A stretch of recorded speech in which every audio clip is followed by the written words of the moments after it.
Happy Wednesday, everybody, and welcome back to another Clues by Sam.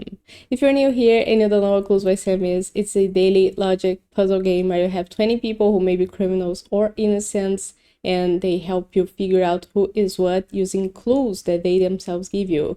You gotta do no guessing, and the difficulty today is medium.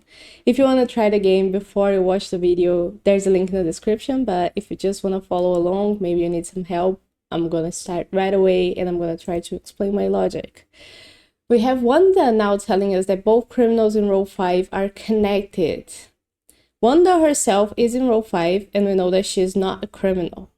She has only one person to her left who is Vince, and if Vince were to be a criminal, then these two, even if any one of them were the other criminal, the criminals in the row wouldn't be connected. So both Zaya and Zach have to be criminals, so the criminals are connected. And that also tells us that Vince is an innocent because there's only 2 people who are innocents or criminals in row 5. Now, Vince tells us that Zaya has more criminal than innocent neighbors. Zaya has 5 neighbors total.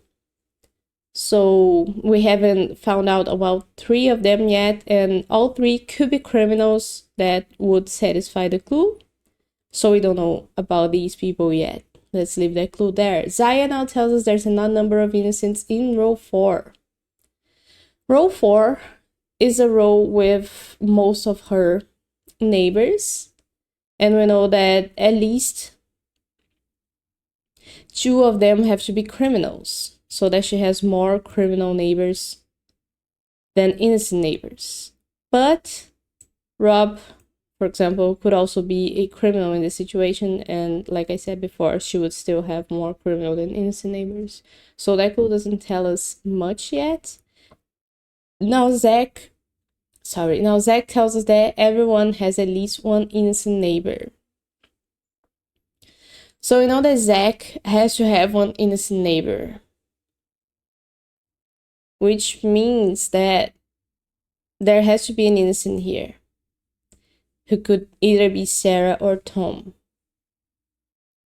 because Zach has to have an innocent neighbor. And what that also tells us is that since there's an odd number of innocents in row 4, we couldn't have 2 innocents in this row. Paul couldn't be an innocent. And of course, like I said, Zaya couldn't have 3 innocents here. That would be an odd number in row 4, but then Zaya would have more innocent than criminal neighbors. So there has to be at least 1 criminal here, and that is the only criminal in this row. Because if either Rob or Paul, could Rob be an innocent? No, because then Zaya would have 3 innocent neighbors and 2 criminals, so that will break. Rob has to be a criminal. And if Paul were to be an innocent, row 4 would have 2 innocents, so that's an even number. Paul has to be a criminal then. Nice.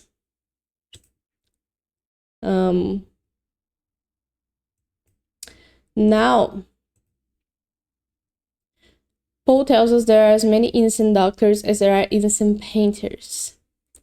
And we have 2 doctors here, Sarah and Tom. Zach is a painter. And we know that there's 1 doctor here who is an innocent. Rob's also a doctor, but he's not an innocent. Any other doctors on the board? We've never had a board with more than 3 people in a single profession. Okay. And we have 2 painters, Keith and Zach. Any more painters?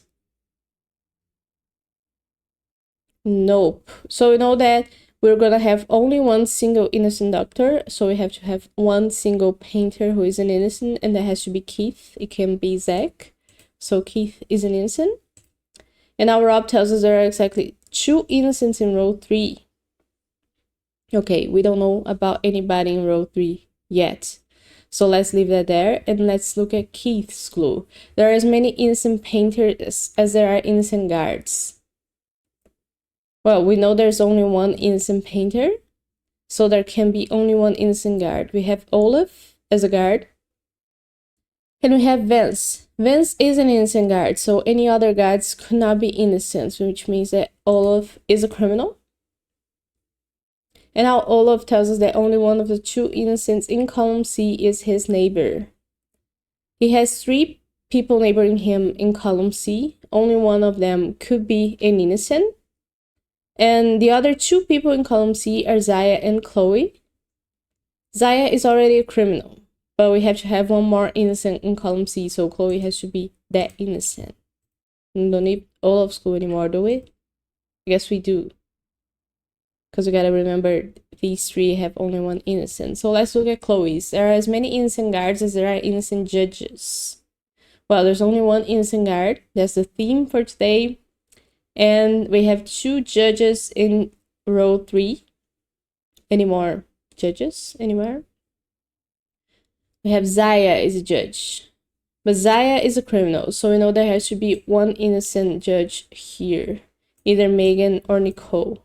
And what did we know about row 3? There are 2 innocents in row 3. So if only one of them is going to be here, the other one could only be Lucy.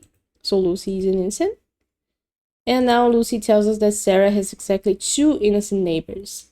Sarah is here and she has already Wanda as an innocent neighbor. She's going to have one more here who's either going to be Megan or Nicole for sure. There's going to be one more innocent here. So Tom cannot be an innocent. He has to be a criminal. And because of him, Sarah has to be an innocent. Now Sarah tells us that there is only one innocent in row 2. And that innocent is Keith. He's in row 2. So the other 3 people in row 2 are criminals. And now Emma tells us that there are at least 7 criminals on the edges. At least. There could be 8 or 9 or 10. So 1, 2, 3, 4, 5, 6 is how many we have already. We're going to have at least one more. What does that tell us?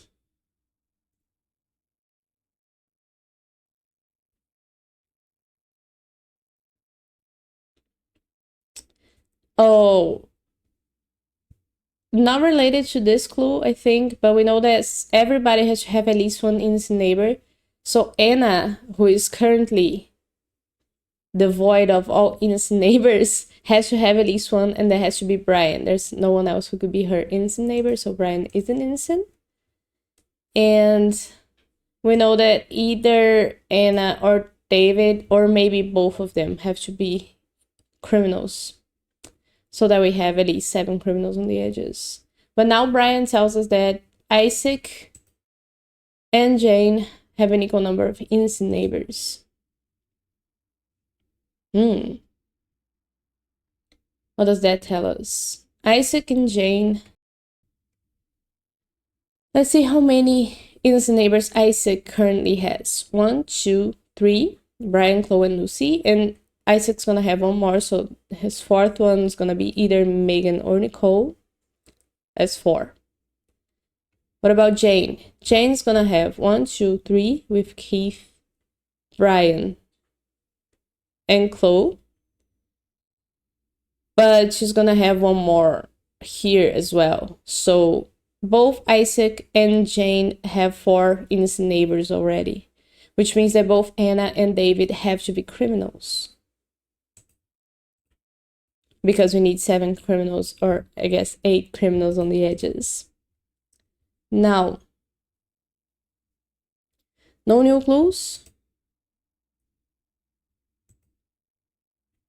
What do we need? Oh, Olaf telling us that only one of the 2 innocent in column C, his neighbors. So Nicole is a criminal, and because of that, Megan is an innocent. Nice. That was a good one. Less than 9 minutes. I'm getting good at these. But like my friend said the other day, the easy ones are the bane of my existence, which is what I usually get wrong.